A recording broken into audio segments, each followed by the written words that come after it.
Hello friends, स्वागत है आपका दिव्याजी जीके के इस यूट्यूब चैनल में। तो आज हम राजस्थान हाई कोर्ट का पेपर सॉल्यूशन देखेंगे जो कि 13 मार्च को इसका एग्ज़ाम हुआ था। इसमें टोटल 150 क्वेश्चन थे और 3 सेक्शन थे। 50 हिंदी के थे, 50 इंग्लिश के थे और 50 जीके के थे।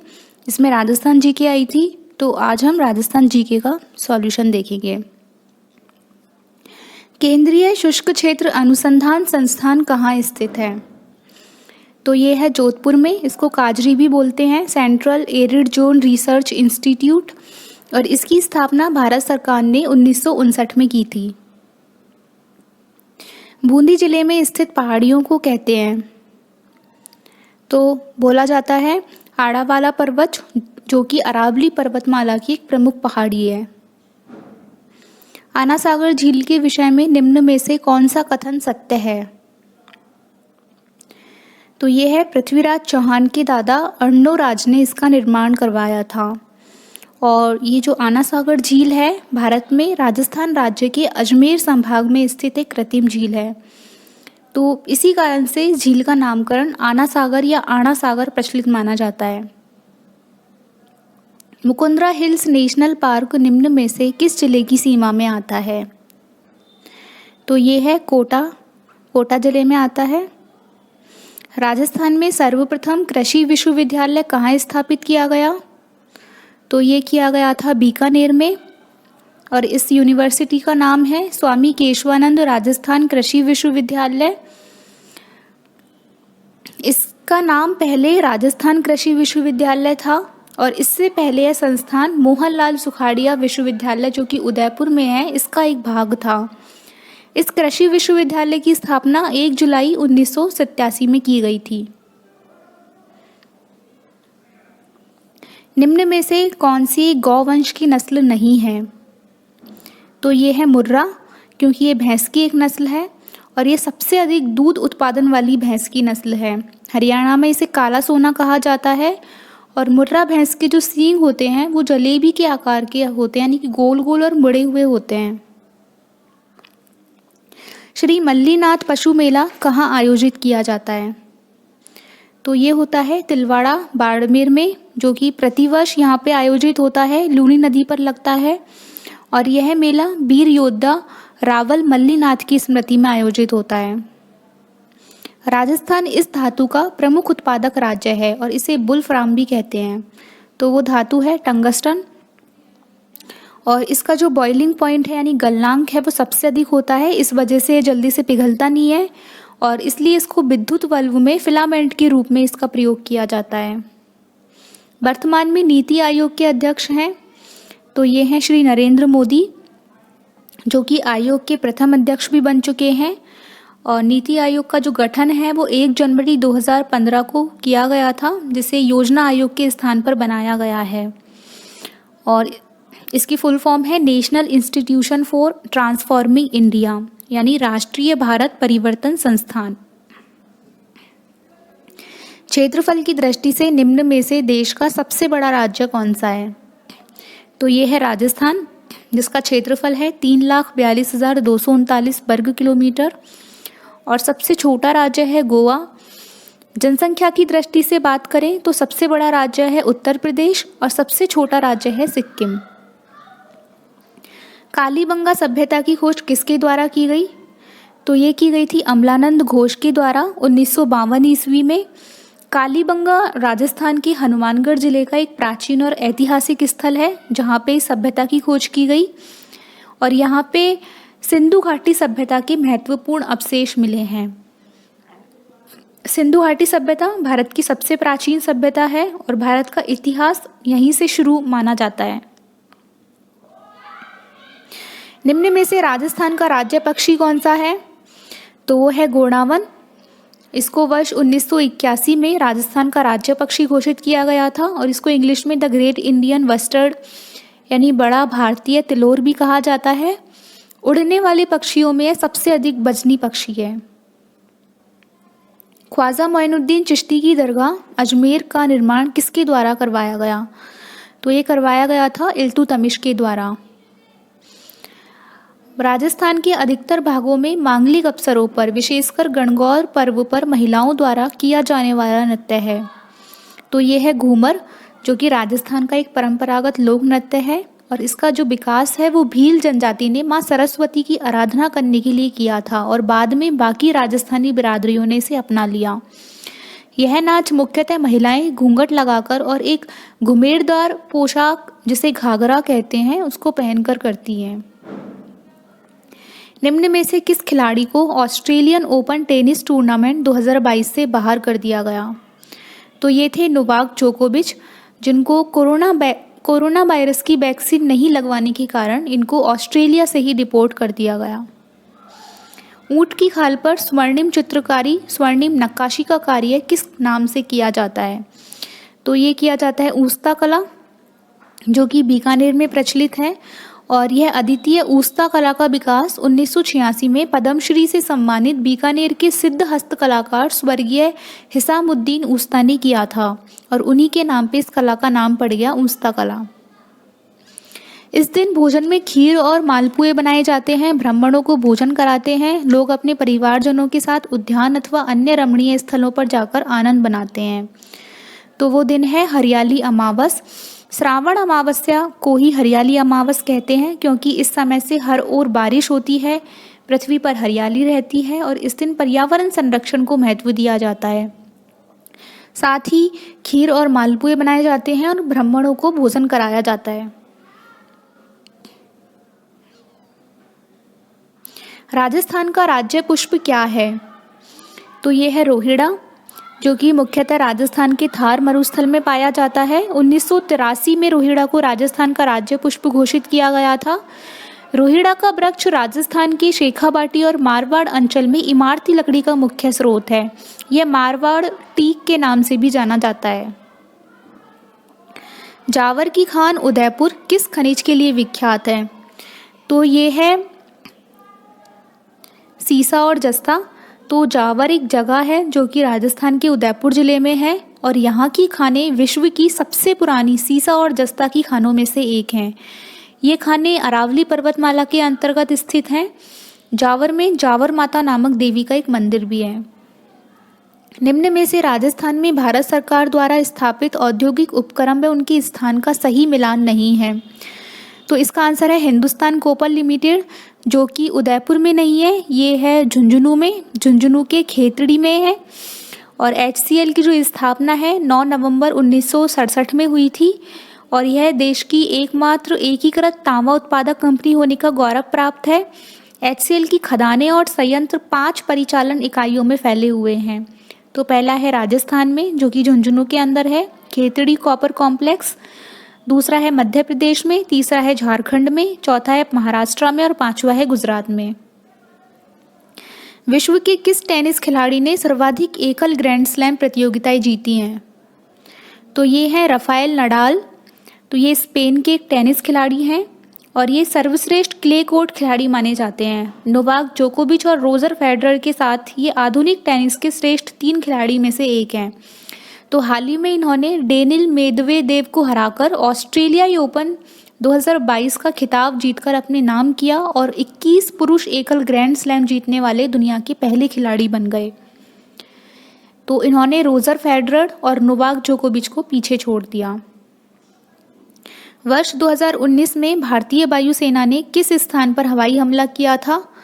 तो ये था बालाकोट, जो कि पाकिस्तान में है। तो 26 जनवरी 2019 को भारतीय वायुसेना के 12 मिराज 2000 जेट्स ने नियंत्रण रेखा पार की और बालाकोट, जो कि पाकिस्तान में है, यहाँ पे जैश-ए-मोहम्मद संचालित आतंकवादी शिविर पर हमला किया और कई आतंकवादियों को मार गिराया।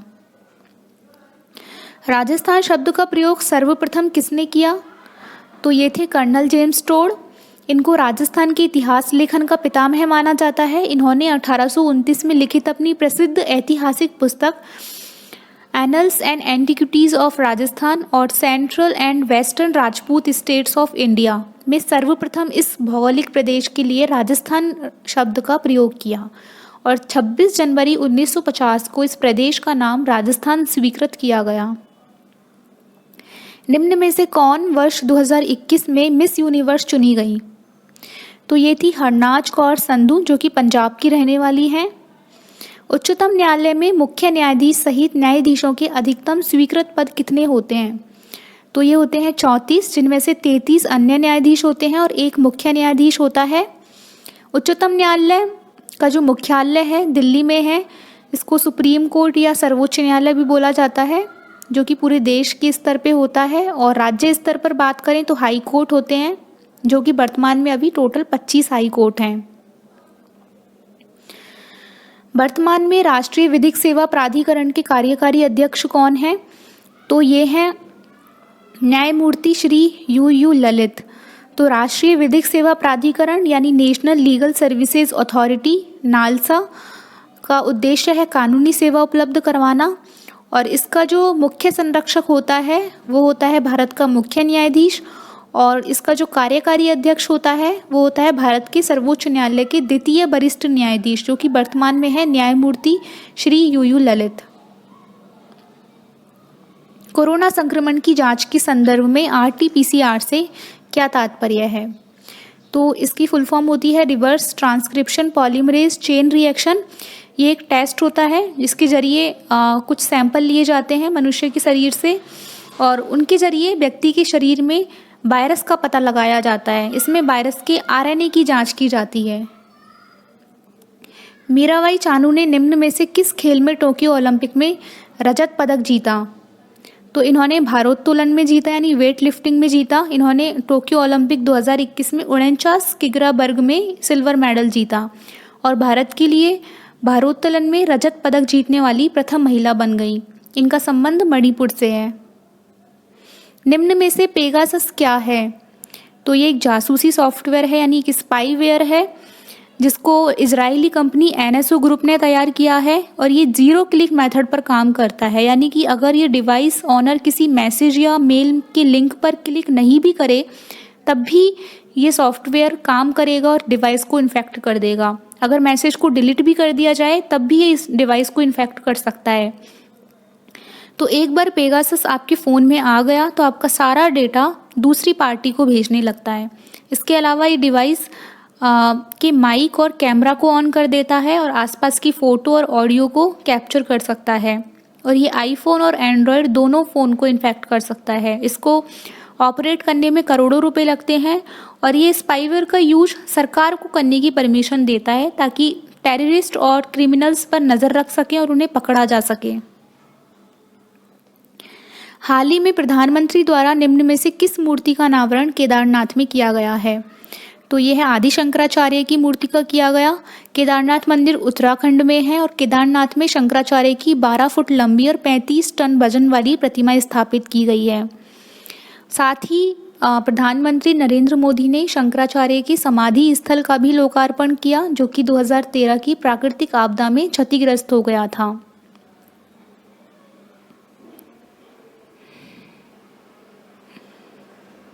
निम्न में से कौन अमेरिका की प्रथम महिला उपराष्ट्रपति हैं? तो ये हैं कमला हैरिस, जो कि ऑकलैंड कैलिफोर्निया USA से हैं, और कमला हैरिस ने जनवरी 2021 में राष्ट्रपति जो बाइडेन के साथ उद्घाटन कर उपराष्ट्रपति बनी और USA की प्रथम महिला उपराष्ट्रपति बन चुकी हैं। भारत के प्रथम रक्षा प्रमुख जनरल बिपिन रावत को मरणोपरांत निम्न में से किस पुरस्कार से सम्मानित किया गया है? तो इनको पद्म विभूषण से सम्मानित किया गया। बता दें कि जो जनरल बिपिन रावत हैं ये भारत के पहले रक्षा प्रमुख या चीफ ऑफ डिफेंस सिस्टम थे। इन्होंने 1 जनवरी 2020 को रक्षा प्रमुख के पद का भार ग्रहण किया था। CDS होता है चीफ ऑफ डिफेंस सिस्टम, जो कि भारतीय सेना में सर्वोच्च रैंक वाला अधिकारी होता है। तो जनरल बिपिन रावत की जो पत्नी है मधुलिका रावत भी सेना से जुड़ी हुई थी। वह आर्मी वुमेन वेलफेयर एसोसिएशन की अध्यक्ष थी। लेकिन 8 दिसंबर को तमिलनाडु में खराब मौसम के चलते MI-17 हेलीकॉप्टर हादसे का शिकार हो गया, और इस हेलीकॉप्टर में CDS स्टाफ बिपिन रावत और उनकी पत्नी मधुलिका रावत समेत कुल 14 लोग सवार थे। तो नीलगिरी और तमिलनाडु के बीच कुन्नूर के जंगल में हुई इस दुर्घटना में हेलीकॉप्टर में सवार सभी लोगों की जान चली गई। तो इनको मरणोपरांत पद्म विभूषण से सम्मानित किया गया है। भारतीय अंतरिक्ष अनुसंधान संगठन ISRO के द्वारा सूर्य अध्ययन हेतु प्रस्तावित मिशन का क्या नाम है? तो ये है आदित्य L1, जो कि इसरो और विभिन्न भारतीय अनुसंधान संगठनों के बीच सहयोग से डिज़ाइन किया जाएगा और बनाया जाएगा और 2022 मार्च के आसपास इसरो के द्वारा लॉन्च किया जाएगा। क्षेत्रफल की दृष्टि से विश्व का सबसे बड़ा सोलर पार्क राजस्थान के किस जिले में स्थापित किया गया है? तो जोधपुर में है भड़ला सोलर पार्क और ये इसकी कुल क्षमता है 2255 मेगावाट और यह 5700 हेक्टेयर 1400 एकड़ के कुल क्षेत्रफल में फैला हुआ है। वर्तमान में भारत के उच्चतम न्यायालय के मुख्य न्यायाधिपति कौन है? तो ये है न्यायमूर्ति श्री NV रमणा। तो हम जानते हैं सुप्रीम कोर्ट यानी उच्चतम न्यायालय में कुल 34 न्यायाधीश के पद होते हैं, जिनमें 33 अन्य न्यायाधीश होते हैं और एक मुख्य न्यायाधीश होता है। तो ये भारत के 48वें मुख्य न्यायाधीश हैं श्री NV रमणा यानी नूटल पाटी वेंकट रमण, जो कि आंध्र प्रदेश से हैं। सुर साम्राज्ञी लता मंगेशकर को किस वर्ष में भारत रत्न से सम्मानित किया गया? तो इनको 2001 में भारत रत्न से सम्मानित किया गया। इनका जन्म इंदौर में हुआ है और इनकी परवरिश महाराष्ट्र से हुई है और भारत की सबसे लोकप्रिय और आदरणीय गायिका हैं। लता मंगेशकर संगीत की दुनिया का एक ऐसा नाम है जिन्होंने न केवल भारत में बल्कि दुनिया भर में अपनी अद्वितीय पहचान बनाई है। आज वह हमारे बीच नहीं है, लेकिन अपने गाए हुए गीतों के जरिए वे हमेशा अमर रहेंगी। स्वर कोकिला लता मंगेशकर को यूँ तो कई सम्मान मिल चुके हैं, लेकिन वर्ष 2001 में लता मंगेशकर को तत्कालीन राष्ट्रपति KR नारायण के हाथों भारत रत्न अवार्ड से सम्मानित किया गया, जो कि देश का सर्वोच्च नागरिक सम्मान होता है। GST का ब्रांड एम्बेसडर किसे बनाया गया है? तो ये बनाया गया है अमिताभ बच्चन को।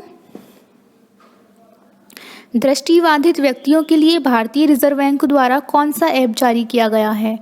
तो ये है मनी ऐप, जिसकी फुल फॉर्म है मोबाइल एडेड नोट आइडेंटिफायर। यानी इस ऐप के ज़रिए जो ब्लाइंड लोग हैं, दृष्टिबाधित लोग हैं, इनको यह नोट कितने का है यह जानने में मदद मिलेगी। राजस्थान के गांधी के रूप में किसे जाना जाता है? तो ये जाना जाता है गोकुलबाई भट्ट को, जो कि राजस्थान के एक स्वतंत्रता सेनानी और कांग्रेस के नेता थे। उन्हें राजस्थान का गांधी के रूप में जाना जाता है। इन्होंने गांधी जी के नेतृत्व में आज़ादी की लड़ाई लड़ी और राजस्थान में कांग्रेस के प्रथम अध्यक्ष भी रहे। इन्हें समाज सेवा के क्षेत्र में भारत सरकार के द्वारा पद्म भूषण से सम्मानित किया गया था और इनका संबंध सिरोही राजस्थान से है। राजस्थान की किस शासक ने द्वितीय गोलमेज सम्मेलन में भाग लिया था? तो ये थे महाराजा गंगा सिंह, जो कि बीकानेर रियासत के भूतपूर्व महाराजा थे। तो जब नमक यात्रा की गई थी गांधी जी के द्वारा, तो उसके कारण से अंग्रेज़ों को यह एहसास हुआ था कि अब उनका राज बहुत दिन नहीं टिक सकेगा और उन्हें भारतीयों को भी सत्ता में हिस्सा देना पड़ेगा। तो इस लक्ष्य को ध्यान में रखते हुए ब्रिटिश सरकार ने लंदन में गोलमेज सम्मेलनों का आयोजन शुरू किया। अंग्रेज सरकार द्वारा भारत में संवैधानिक सुधारों पर चर्चा के लिए 1930 से 32 के बीच सम्मेलनों की एक श्रृंखला के तहत 3 गोलमेज सम्मेलन आयोजित किए गए थे। तो दूसरा गोलमेज सम्मेलन 1931 में हुआ था, जिसमें बीकानेर रियासत के भूतपूर्व महाराजा गंगा सिंह ने भाग लिया था। निम्न में से रचना रचयिता का कौन सा युग्म गलत है? तो ये गलत है चेतावनी चुगटिया, जो कि महान क्रांतिकारी और राजस्थान के कवि केसरी सिंह बारहट के द्वारा राजस्थानी भाषा में लिखा गया है। निम्न में से कौन सा युग्म गलत है? तो यह है मेवाती, क्योंकि मेवाती जो बोली है ये अलवर और भरतपुर जिलों में बोली जाती है। अलवर और भरतपुर जिले का क्षेत्र मेव जाति की बहुलता के कारण मेवात के नाम से जाना जाता है और यहाँ की बोली मेवाती कहलाती है, जबकि उदयपुर में मेवाड़ी बोली बोली जाती है। गौरी देवी राजस्थान की किस गायन शैली से जुड़ी हैं? तो ये मांड गायन शैली से जुड़ी हैं। निम्न में से कौन सा युग्म सही नहीं है? तो यह है तेजाजी का मेला, जो कि बीकानेर में नहीं नागौर के पर्वतसर में लगता है। राजस्थान एकीकरण के समय कौन सा प्रदेश केंद्र शासित प्रदेश था? तो ये था अजमेर। भारत में से होकर कौन सी रेखा गुजरती है? तो यह है कर्क रेखा, जो कि भारत के 8 राज्यों में से होकर गुजरती है और ये 8 राज्य हैं मिजोरम, त्रिपुरा, पश्चिम बंगाल, झारखंड, छत्तीसगढ़, मध्य प्रदेश, राजस्थान और गुजरात। इंदिरा गांधी नहर जिसको पहले राजस्थान नहर बोला जाता था, इसको किस नदी से पानी मिलता है? तो इसको सतलुज नदी से पानी मिलता है। ये राजस्थान की एक प्रमुख नहर है और यह नहर सतलज और ब्यास नदियों के संगम पर निर्मित हरी के बांध से निकाली गई है और यह नहर पंजाब और राजस्थान को पानी की आपूर्ति करती है। राजस्थान के मंगला क्षेत्र से कौन सा खनिज प्राप्त होता है? तो यह है तेल। तो मंगला क्षेत्र राजस्थान के बाड़मेर में स्थित एक प्रमुख तेल क्षेत्र है। माना जाता है कि इसमें 3.6 अरब बैरल की मात्रा में तेल होता है। भारत की सबसे ऊंची पर्वत चोटी कौन सी है? तो यह है कंचनजंगा, जिसकी ऊंचाई है 8,586 मीटर और ये सिक्किम में है। और अगर विश्व की बात करें तो विश्व के तीसरे नंबर पे सबसे ऊंची चोटी है। पहले नंबर पे है माउंट एवरेस्ट, दूसरे पे है K2 जो कि POK में है, पाकिस्तान ऑक्यूपाइड कश्मीर, और तीसरे नंबर पे है कंचनजंगा। भारतीय मुख्य भूमि में सबसे लंबी तटरेखा यानी कोस्ट लाइन निम्न में से किस राज्य की है? तो यह है गुजरात की, जिसकी लंबाई है 1600 किलोमीटर। भारत में 9 तटीय राज्य हैं यानी जिसके आसपास समुद्र है। वो है गुजरात, महाराष्ट्र, गोवा, कर्नाटक, केरल, तमिलनाडु, आंध्र प्रदेश, उड़ीसा और पश्चिम बंगाल। और 4 केंद्र शासित प्रदेश हैं जो कि समुद्र से घिरे हुए हैं। वो हैं पांडुचेरी, लक्षद्वीप, दमन और दीव, अंडमान और निकोबार द्वीप समूह। तो अगर आपको ये वीडियो अच्छी लगी हो तो प्लीज़ लाइक करना, शेयर करना और चैनल को सब्सक्राइब करना।